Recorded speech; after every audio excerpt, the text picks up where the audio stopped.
Good morning, students. Today I'm going to explain you the next poem of your Hornbill book.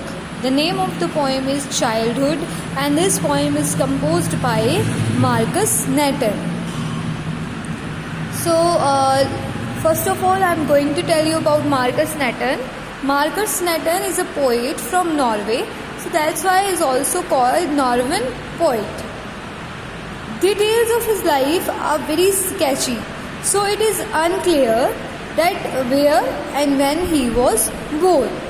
Okay, so this poem, Childhood, I am telling you about a little bit introduction of this poem.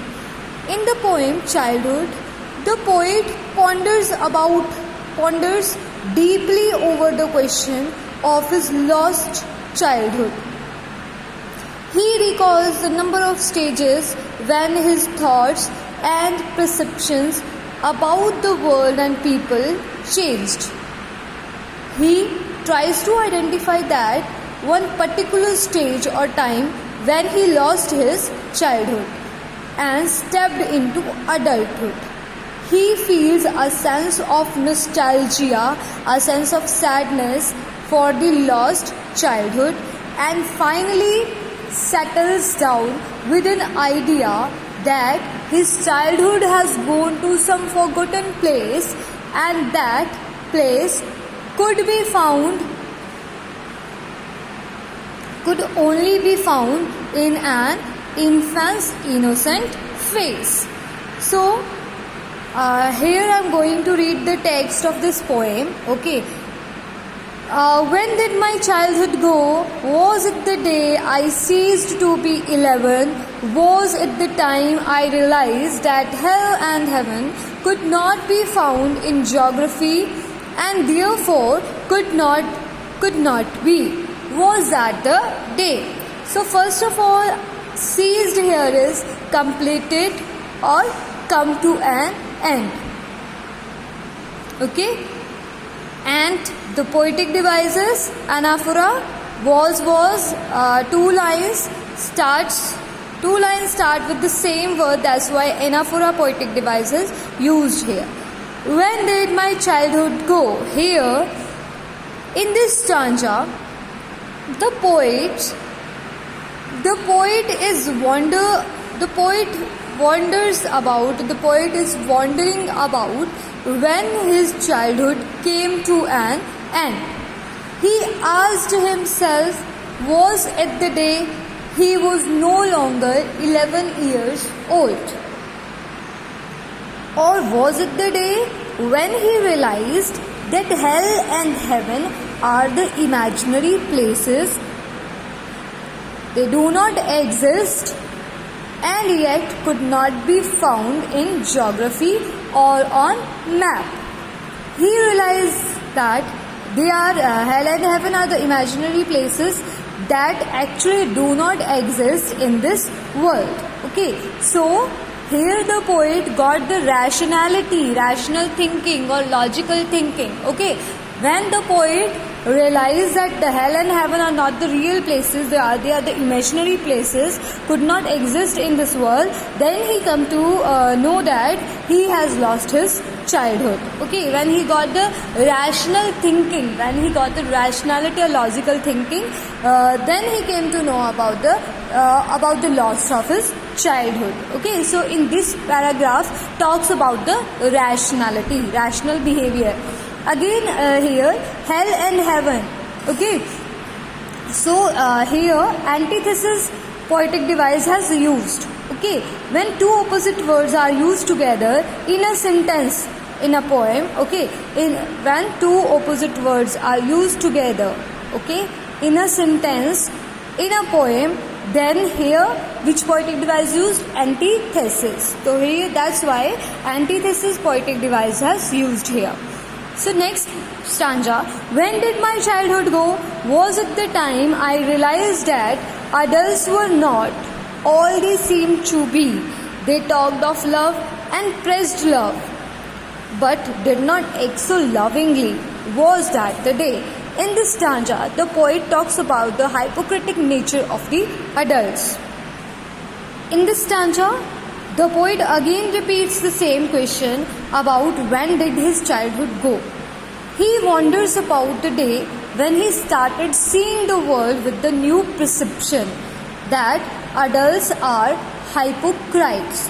Adults are hypocrite. Adults are diplomatic. Okay, they have double-faced personality. Okay, and are not how they seemed to be. They are not as the same way they are seemed to be. Okay, the adults talk about love. Okay, they talk about love and pressed of love. Pressed here is talked or spoken, but they do not act so accordingly. Okay, they talk of love, they pressed of love, but they do not act accordingly. Okay, they do not behave so lovingly. They are double-faced in reality. Okay, so when the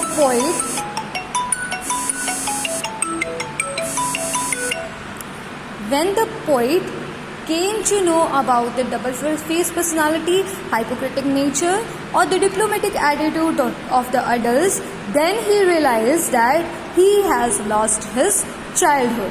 Okay. Next is, I hope you got it. Okay, if we talk about the poetic devices, listen, look students, when did my childhood go? Was that the day? When did my childhood go? Was that the day? The same lines are repeated in first stanza, second stanza, and in third stanza too. So that's why when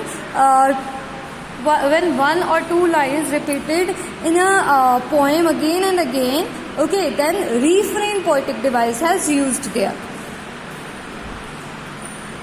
Next stanza is, when did my childhood go? Was it when I found my mind was really mine, to use whichever way I choose, producing thoughts that were not of those of other people, but my and mine alone? Was that the day?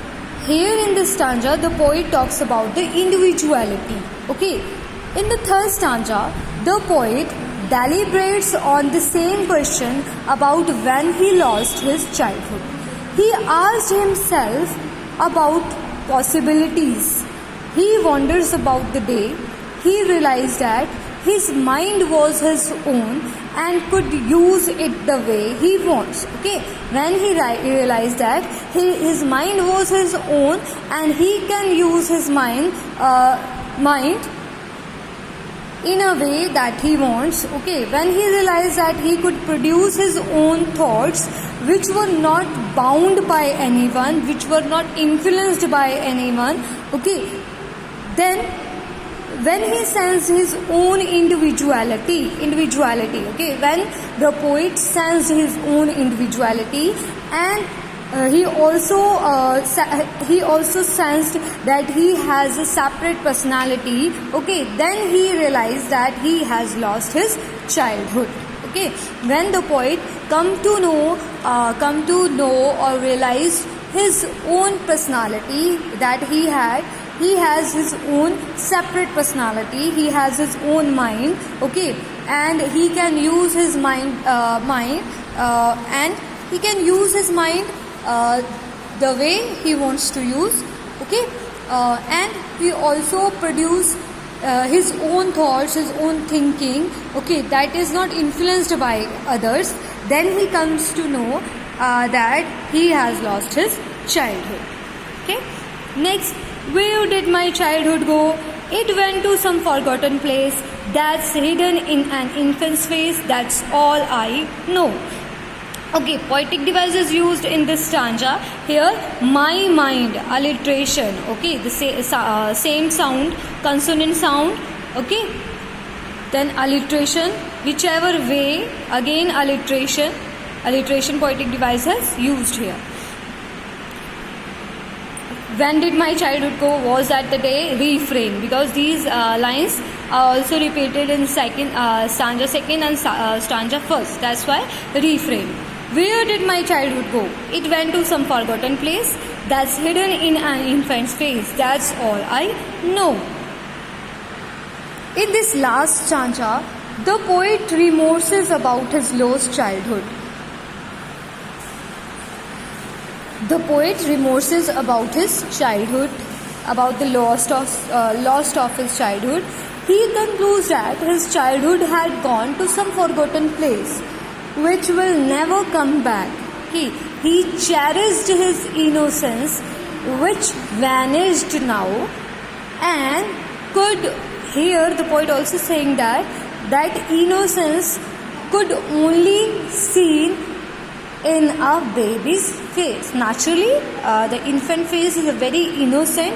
Okay, that's why the innocence of childhood could only be seen in a face of an infant. Okay, he only has sweet memories of his childhood, which would soon fade away. Okay, he also conveyed a message that the innocence of childhood stays till the time one is an infant, and that is all he knows. Okay, he also says that if we want to get back our childhood, okay, we should accompany a infant. We should accompany a kid. Only with the company.